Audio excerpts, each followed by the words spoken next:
Dans cet épisode, vous allez découvrir qu'un éclairage peut se décortiquer en 4 composantes.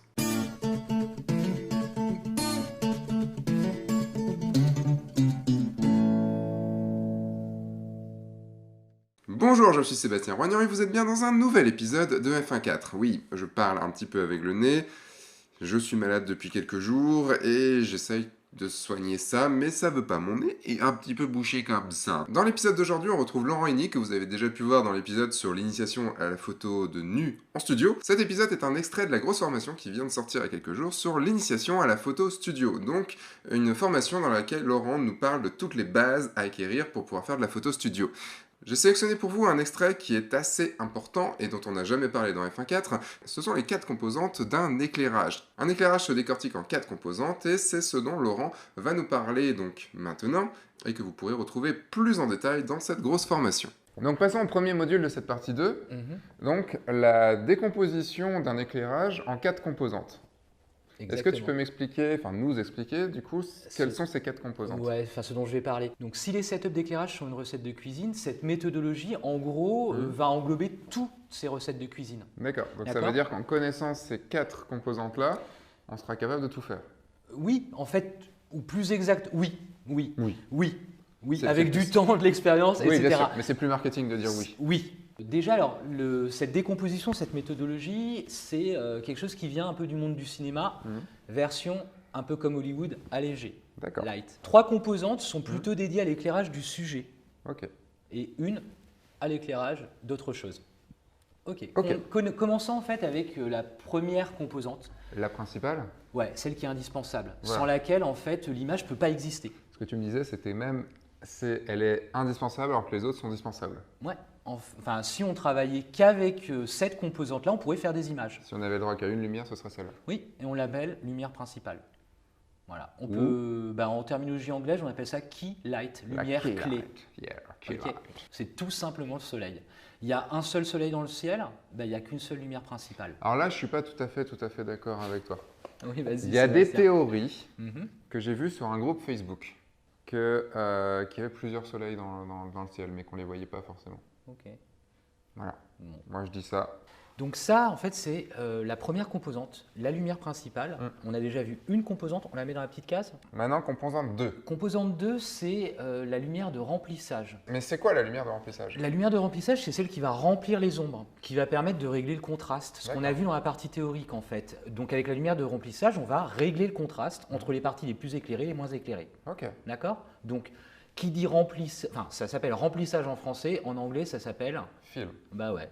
To fill. Fill up. Deuxième composante.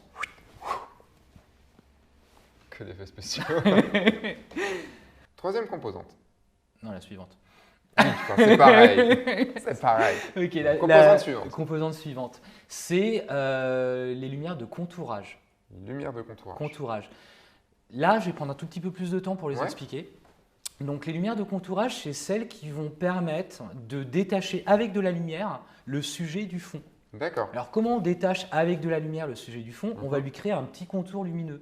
Ça s'appelle…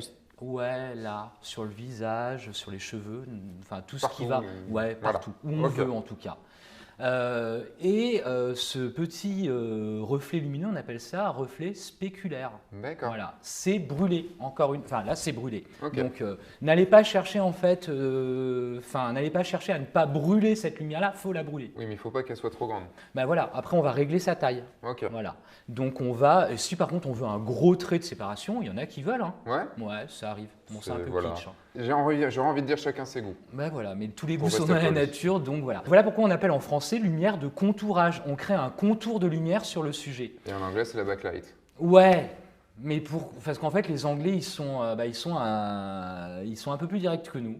Et toutes ces lumières-là, pour les créer, on les place derrière le sujet. Donc en fait, on appelle ça lumière arrière. Mais ça se dit pas en français, on appelle ça en anglais backlight. Mais genre, si je fais ça, est-ce que ça fonctionne? Bah, va regarder derrière la caméra. C'est vrai. Ok. Eh ben oui, en fait, ça marche, Sébastien. Et elle peut être derrière, elle peut être n'importe où derrière. Tu peux te déplacer avec elle, en fait, et passer derrière moi, puis un petit peu plus derrière sur la gauche, enfin sur ma gauche. Mais avec grand plaisir, mon cher Laurent. Merci, Sébastien. Hop. doucement, comme ça peut-être que ça sera capté au niveau de la vidéo. Et si quelqu'un peut contrôler, ça serait super. Hop, ça marche. On revient derrière moi. Tu vas t'arrêter juste derrière moi. Tu vas la placer pour me cacher. Là, normalement, je suis contouré. Ouais, super. Et ben, on va la reposer sur le pied, là. Vas-y, reste de droit. Troisième case? Oui. Troisième case. Troisième. J'étais déjà sur la suivante. Troisième case. Et ben, la dernière composante, en fait, elle ne concerne pas le sujet. Donc, non, elle ne concerne pas cette zone d'éclairage. Là, on a vu comment on avait 3 composantes autour du sujet. La dernière, en fait, elle concerne ce qui est derrière nous, le fond. D'accord. Ok, c'est l'éclairage du fond. Ok, donc il faut éclairer le fond. Ouais. Donc en gros, ou pas, si tu veux pas l'éclairer. C'est comme si je faisais ça. Je regarde. Et on passe de backlight à éclairage background light. Background light, ouais, l'éclairage du fond en anglais. Voilà. Et donc on a, voilà, le mot en anglais, bah, c'est ça. Background, en fait, il continue à être, je dirais, assez direct. Ça éclaire le fond, le background, c'est l'éclairage du fond. Là, pour le coup, en fait, en français, on dit la même chose. Ouais, c'est juste la traduction. Voilà. Lumière de fond. Ouais, mais c'est plus stylé en anglais. Voilà. La background. J'ai quasiment tout dit. Donc ça, c'est les 4 composantes. C'est les 4 composantes. Quand vous regardez un éclairage de cinéma, par exemple, ou un éclairage photo, ou un éclairage travaillé, vous pouvez décomposer votre image avec ces 4 composantes-là. Mais, je pense que tu allais enchaîner là-dessus. Je sais pas. 4 composantes ne veut pas forcément dire que 4 lumières. Non. En fait, et ça ne veut pas dire non plus qu'on les utilise, ces 4 composantes. Voilà. Donc, ça ne veut pas dire 4 sources d'éclairage. C'est 4 composantes. Si la key light, en fait, la lumière principale est composée d'une seule source, est obligatoire. Donc, celle-ci est vraiment associée à une source d'éclairage. Toutes les autres, en fait, peuvent être composées de 0 source si on n'utilise pas cette composante, de une source si on n'utilise qu'une source, en fait, parce qu'une seule source est nécessaire, ou de plusieurs sources si elles sont nécessaires. 3, donc on peut 4, 5, 6, 7, 8, 9, 10, non, là, ça va faire 12, 13, 14, 15, 16, 17, 18, 19, 200 lights. Ok. Si on utilise de LED, ça peut faire 200 lights facilement. Peut-être, ouais. Mais on n'est plus au flash. Si, il y a des flash LED. Ah, je sais pas, je connais pas. Rotolight. En fait, 1 à 200. Bon, 200, il faut avoir les moyens en fait au flash. Oui, quand même. Ok. 200 D1. T'as dit qu'il était à 1200. Ouais. Je te laisse calculer. Techniquement, ça nous ferait 240 000 euros.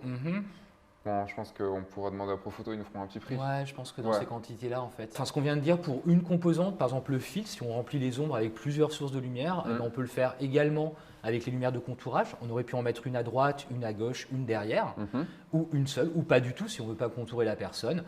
Voilà, maintenant vous connaissez les 4 composantes d'un éclairage. Maintenant, je vous fais un petit point rapide sur cette grosse formation qui vient de sortir. C'est une grosse formation dans laquelle vous acquérirez, non ? Vous allez acquérir, ce sera plus simple, toutes les bases pour arriver sur un studio, pour arriver à faire de la photo studio. On va décrire tout le matériel qu'on trouve dans un studio, on va décrire comment fonctionne un flash, comment bien le régler, comment le synchroniser, comment mettre une boîte à lumière devant. Laurent va nous expliquer ce qu'est la lumière, qu'est-ce qu'une lumière dure, qu'est-ce qu'une lumière douce, comment régler le contraste directement à la prise de vue en gérant la lumière. On parlera, oui, des 4 composantes que vous venez de voir du coup dans cet épisode, et on ira encore plus loin avec ces 4 composantes, puisqu'on les mettra en pratique dans 3 setups d'éclairage, du plus simple au plus compliqué, pour bien comprendre les 4 composantes et bien comprendre comment créer un éclairage depuis le début. Et Laurent finira par des exercices pour que vous travailliez directement chez vous. Vous n'avez plus qu'à cliquer ici pour voir tout le déroulé de la formation, pour aller sur la page sur le site F1.4 et pouvoir acquérir cette formation. Avec Laurent, on n'a pas tourné qu'une seule formation, on en a tourné 2.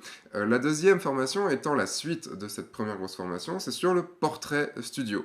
Donc on va appliquer tout ce qu'on a appris dans cette première grosse formation pour l'appliquer au portrait.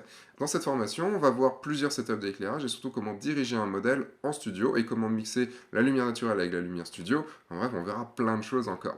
Cette formation n'est à l'heure actuelle, à l'heure où on diffuse cet épisode, n'est pas encore sortie, elle sortira dans un mois, mais vous pouvez la précommander. Pour tous ceux qui l'auront acheté maintenant, elle sera disponible au 20 avril 2017 et elle sera, donc vous l'aurez en avant-première vu qu'elle sortira au grand public plus tard.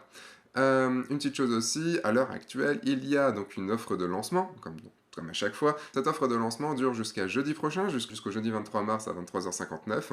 Et dedans est inclus votre place sur une masterclass qui se déroulera en mai, qui se déroulera fin mai, directement dans le studio de Laurent. Donc on aura tout le matériel en live pour que vous puissiez assister à un shooting fait par Laurent et vous pourrez lui poser toutes les questions et Laurent décrira tout ce qu'il est en train de faire. Voilà, ça durera environ 2 heures. Je vous dis maintenant à dimanche prochain.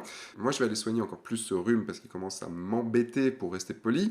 Je vous dis à dimanche prochain. Entre-temps, sortez, faites des photos et amusez-vous. Au revoir. Et cliquez ici pour aller voir la grosse formation. Au revoir.